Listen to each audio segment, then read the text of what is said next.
उनको मालूम है करने वालों को कि गड़बड़ की तो दिल्ली में मोदी और यूपी में योगी बैठा है, ऐसा इलाज करेंगे कभी जिंदगी में नजर नहीं आऊंगा।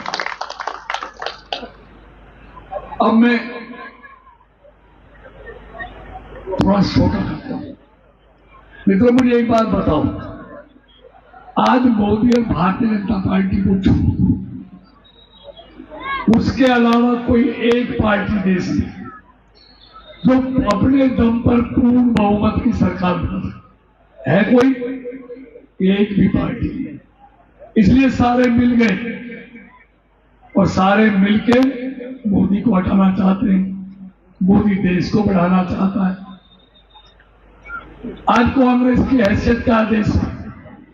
कुल सीटों में से आधी सीटों पर चुनाव लड़ रही है। आधी में भी सिर्फ इज्जत बचाने के लिए कि 50 से कम ना आ जाए, 50 से 2-4 फालतू आ जाए तो हमारी इज्जत रह जाएगी, इसके लिए लड़ाई लड़ रही है। जो पार्टी आधी सीटों पर लड़ रही है वो सरकार कहां से बनाए?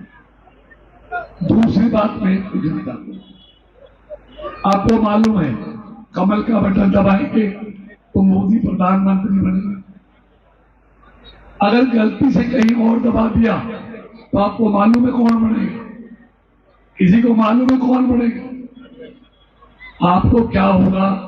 जो कांग्रेस से चुनाव लड़ रहे हैं उनको पता नहीं है कौन बनेगा, क्योंकि वो चेहरा नहीं है, उनके पास कोई चेहरा नहीं।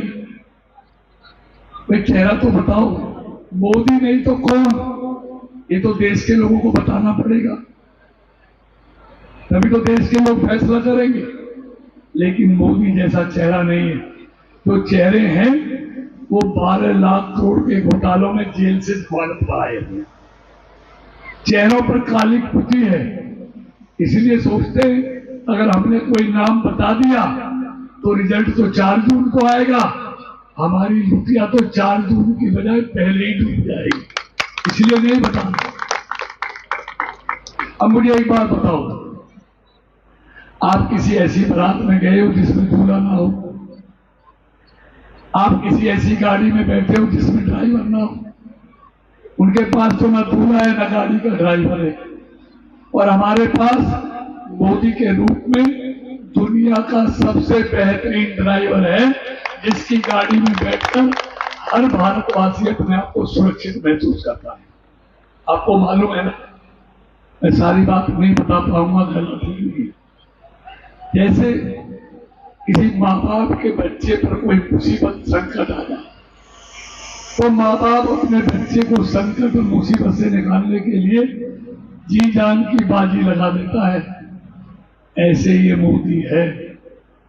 भारत का कोई भी व्यक्ति अगर दुनिया में संकट में फंसा है तो उसको ऐसे ही संकट से निकाल के लाता है जैसे माँ बाप अपने बच्चे को लाते हैं।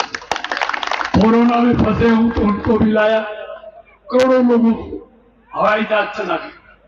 खाड़ी और सूडान के युद्ध में फंसे तो उनको भी निकाल के लाया। रसिया और यूक्रेन के युद्ध में 26,000 पढ़ने वाले बच्चे फंस गए, मिसाइल, रॉकेट, गोले दागे जा रहे थे। उन माँ बाप के पर क्या बीतती होगी जिनके कलेजे के टुकड़े संकट में फंस गए। लेकिन मोदी ने दोनों देशों के राष्ट्रपति से बात की, युद्ध बंद कराया और एक एक को निकालकर उनके माँ बाप के पास तक पहुंचाया। ये है मोदी। और अभी अभी भारत के सेना के 7 अधिकारियों को कतर में वहां ने उनको झूठे जासूसी के आरोप में फांसी की सजा दे दी। उनको भी फांसी की सजा माफ कराकर उनके परिवार तक पहुंचाने का काम मोदी ने किया। और ये मोदी की ताकत इसलिए है, ये तुम्हारी दी हुई है। अब मैं अगली बात पे आता हूं। मुझे ईमानदारी से बताओ, रात का समय, हमारा दिल का सौदा है। दिल जिसको कहता है उसको आदमी मानता है। आप सबका ईमानदारी से बताओ, आपका दिल क्या कहता है? ये मैं सोच रहा मैं कृष्ण पाल आया, बीजेपी के लीडर बैठे, दिल से बताओ हाथ खड़ा करके, मोदी तीसरी बार प्रधानमंत्री बनेगा? पक्की बात है, बनेगा। 150%। लेकिन मोदी से पहले कृष्णपाल को एमपी बनाना पड़ेगा, तब मोदी बनेगा। क्योंकि मोदी को एमपी चाहिए। अगर एमपी मोदी के बनेंगे तो मोदी बनेगा, और कोई और एमपी बन गया तो मोदी कैसे बनेगा? मोदी मोदी मोदी मोदी मोदी।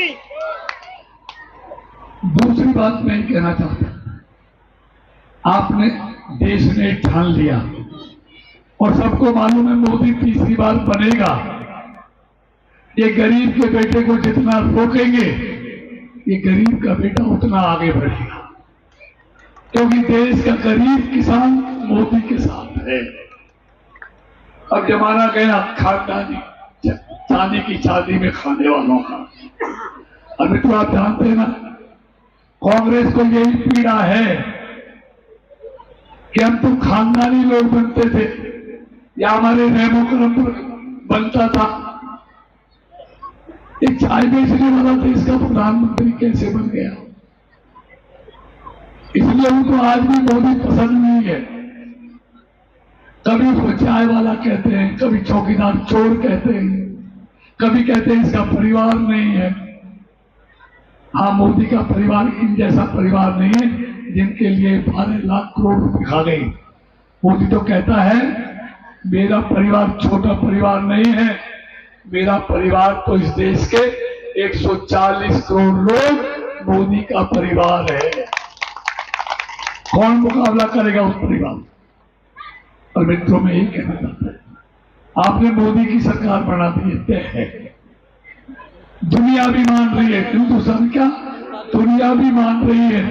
मोदी को अभी से निमंत्रण आ गए हैं सितंबर अक्टूबर नवंबर के,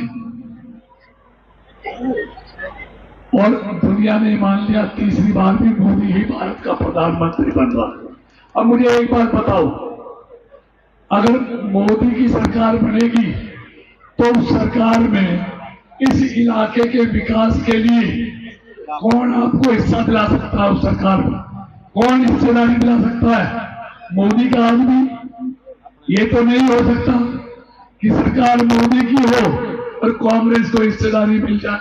ये हो सकता है क्या? तो मोदी, तो इसलिए मैं कह रहा हूं, आप आजकल देख रहे होंगे जो कांग्रेस का पार्टनर है, जो इनके इंडी गठबंधन में साथी है, फारूक अब्दुल्ला, वो पाकिस्तान की भाषा बोलता है, कांग्रेस भी उनकी भाषा बोलती है, दोनों इकट्ठे मिलकर लड़ रहे हैं। अभी क्या बोला फारूक अब्दुल्ला कि पाकिस्तान ने चूड़ियां नहीं पहन रखी, यही बोला था ना। और मोदी क्या बोला? नहीं पहनी है तो पहनवा देंगे पाकिस्तान को चूड़ियां। बोला ना मोदी। ये मोदी है, ये घर में घुस के मारता है, अभिनंदन को छुड़ाता नहीं है, पाकिस्तान छोड़ के जाता है 48 घंटे में। ऐसे आदमी को अपने देश का प्रधानमंत्री बनाया। एक केजरीवाल अभी जमानत पे आया, 1 तारीख के 2 को वापिस चला जाएगा ससुराल में, सिर्फ चुनाव प्रचार के लिए। लेकिन पहली बार वो सही बोला है। क्या बोला है कि 2025 में मोदी जी अमित शाह जी को प्रधानमंत्री बनाएंगे। इसका मतलब है मोदी 24 में प्रधानमंत्री बनना। जब वो कह रहा है 25 में मोदी जी अमित शाह को प्रधानमंत्री बनाएंगे, तो यहाँ का मतलब है 24 में मोदी जी जीत गए, जब तो 25 में बनाई। तो वो भी मान रहे मोदी जी। अंत में इतना कहते हुए बात समाप्त करता हूं, बातें बहुत है। हम बचपन में सुनते थे कि जब देश में अत्याचार भ्रष्टाचार चरम सीमा पर होगा, तब देश में कोई महापुरुष पैदा होगा। जो भारत को फिर से सही करेगा, विश्व गुरु बनाएगा। अरे मुझे कहने में संकोच नहीं, वो महापुरुष बंधु मोदी जी के रूप में भारत को मिल गया, जो भारत को विश्व गुरु बनाने की रात दिन लगा हुआ है। मित्रों, एक नरेंद्र हुआ था जिसको ना आपने देखा ना हमने देखा, किताबों में पढ़ा है, बुजुर्गों से सुना है। सैकड़ों वर्ष पहले जो स्वामी विवेकानंद कहलाए, उन्होंने श्रेष्ठ भारत का सपना देखा था, और सैकड़ों वर्ष के बाद इस देश को एक और नरेंद्र मिला है, नरेंद्र मोदी, जो उस नरेंद्र स्वामी विवेकानंद के श्रेष्ठ भारत के सपने को साकार करने के लिए दिन रात बगैर रुके, बगैर थके, बगैर छुट्टी लिए दिन रात लगा हुआ है। इसलिए मैं आपको ये कहते हुए बात समाप्त कर रहा हूं, ऐसा प्रधानमंत्री देश को मिला है जिसने पूरा जीवन देश को दे दिया। तो इसलिए जिसने पूरा जीवन देश के लिए दे दिया, हमको एक दिन 25 मई उसको देना है। कोई भी लोग बगैर डले कमल का बटन दबाए नहीं चाहिए। अपने भी वोट डालना है और पड़ोसियों को भी निकाल के ले जाना है। और आपके संबंध फरीदाबाद पलवल से बॉर्डर से लेके होटल बॉर्डर तक, जमुना से लेके मेवात तक आपकी यारी है, रिश्तेदारी है, दोस्ती है। सबको फोन करने हैं कि भारत को विकसित भारत बनाने के लिए, श्रेष्ठ भारत बनाने के लिए, विश्व गुरु भारत बनाने के लिए 25 तारीख को हर कोई कमल का बटन दबाएगा, कृष्णपाल को भी बनाएगा और मोदी को तीसरी बार देश का प्रधानमंत्री बनाएगा और दुनिया में भगवा फहराएगा। इन्हीं शुभकामनाओं के साथ आप सबका बहुत बहुत धन्यवाद। और भाई अनिल जी का, लोहिया परिवार का, जिन्होंने एक ये दयाराम जी है, सारा परिवार है, इतना भव्य आयोजन किया, उसके लिए मैं हृदय से इस लोहिया परिवार का धन्यवाद करता हूँ, आभार करता हूँ। बहुत बहुत धन्यवाद। भारत माता की, भारत माता की जय श्री राम, जय श्री राम, जय जय श्री राम।